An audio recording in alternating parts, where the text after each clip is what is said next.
visually impaired. To see things clearly, I have to look very close. It's getting more and more difficult for me to see completely blind on my left eye. Maria, the mom, when she was pregnant with Zeb, she contracted German measles. And as a result, Zeb was born deaf. Oh my kidding. We're going to a town here of Bergenfield, New Jersey, to meet the Llanes family. Vic and Maria Llanes have faced a lot of physical challenges and disabilities throughout their lives, and their families as well. Why don't we take a look at the video and you'll see what I'm talking about. Take a look at this.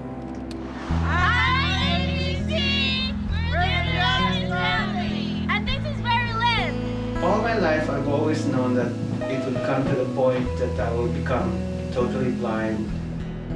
Vic Llanes, the dad of the family, was not born blind. As a teenager growing up in the Philippines, he developed a rare genetic disorder called aniridia, which affects the development of the iris. All of a sudden, everything just went dim. It was just like that. I lost my vision in one day completely. But growing up, he never let his blindness stand in his way. Eventually, he married his high school sweetheart, Maria, and they both had 3 children, Gwen, Zeb, and Carrie. Unfortunately, Vic's disability turned out to be hereditary. And both of his daughters, Gwen and Carrie, are considered legally blind. I'm visually impaired. To see things clearly, I have to look very close. It's getting more and more difficult for me to see completely blind on my left eye. Maria, the mom, when she was pregnant with Zeb, she contracted German measles. And as a result, Zeb was born deaf. Oh my kidding. They are also taking care of Vic's mother, Grandma Isabel. She's 75 years old. She's also blind. 10 years ago, they brought the entire family from the Philippines for better medical care and education. We found this house where we live right now, and we were so happy because it was the lowest price in the market. It was not the right house for them, but it was the only house they could afford when they moved to America from the Philippines. Our house is a split-level house. This leads downstairs. The stairwells are very steep. There's lots of sharp corners that they could run into. After about 6 months, we started having major problems, especially with the plumbing. Vic himself is trying his best to do everything in the house. He's very happy in the house. There's too much buildup of moisture inside the house. I had to cut out the ceiling in the bathroom and put an exhaust. This is a family who has faced unbelievable odds, and yet they have had the strength and courage to overcome so much. Hi, come in and see our kitchen. If there's ever a definition of a family that stays close together, this has to be it. This house is really our main disability, and we just really need help with this house.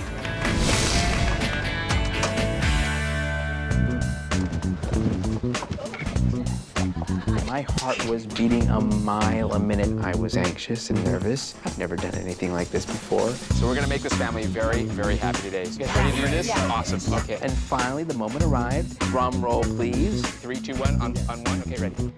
Good morning, Llanes family! Vic, Maria, Gwen, Carrie, Zeb, Grandma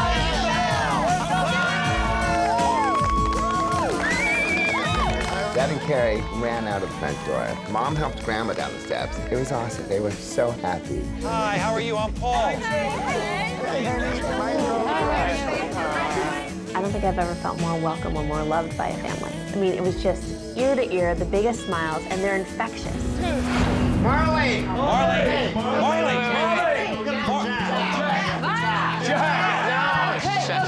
Okay.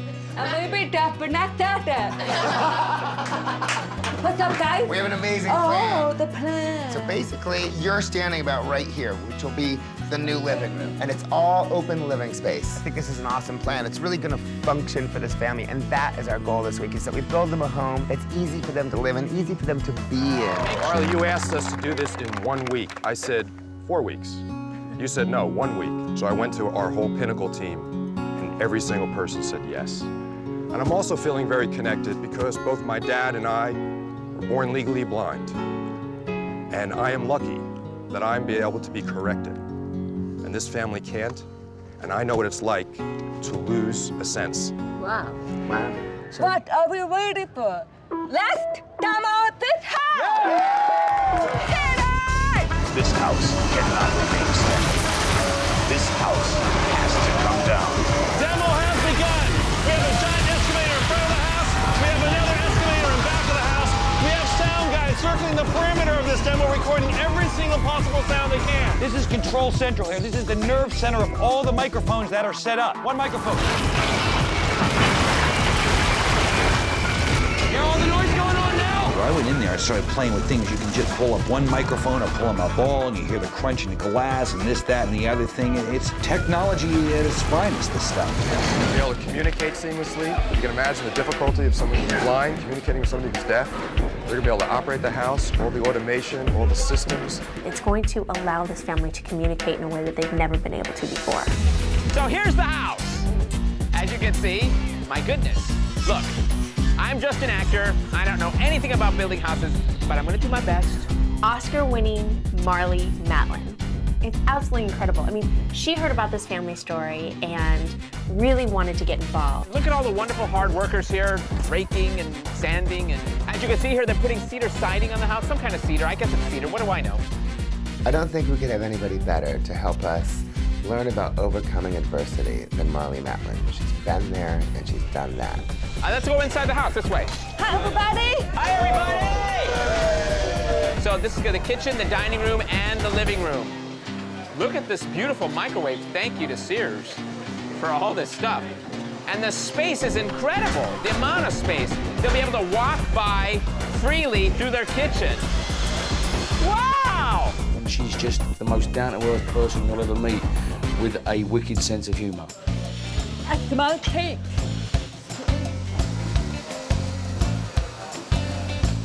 Remember, I'm just an actor. Remember, I'm just an actor.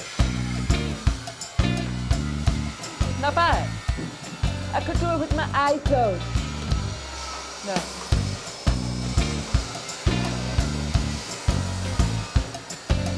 I think he has to paint over what I just did. Okay.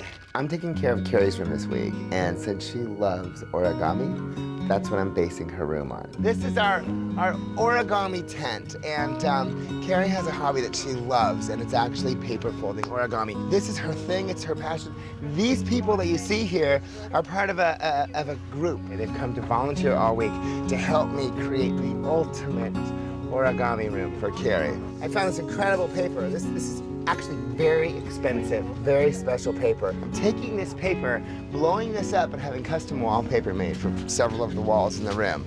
And then our folders, can I call you all folders? You can. Yes. Okay. They're taking different papers, they're such beautiful papers, and actually apply these to our wallpaper in a three-dimensional form. So we're gonna lay them over to give this exact wallpaper the vibe created with these flowers. I think what's really interesting too is that Carrie, who's really limited in her vision and potentially could lose her sight, has taken up such an intricate visual hobby. Well, it's one of the things though that even after she loses her sight completely, she can continue her folding, because there is a very famous Japanese creator named Saburo Kase who is blind. And he teaches origami to sighted people. See right there, it's what we're learning this week is about inspiration, and that is incredibly inspirational. He is extremely inspirational.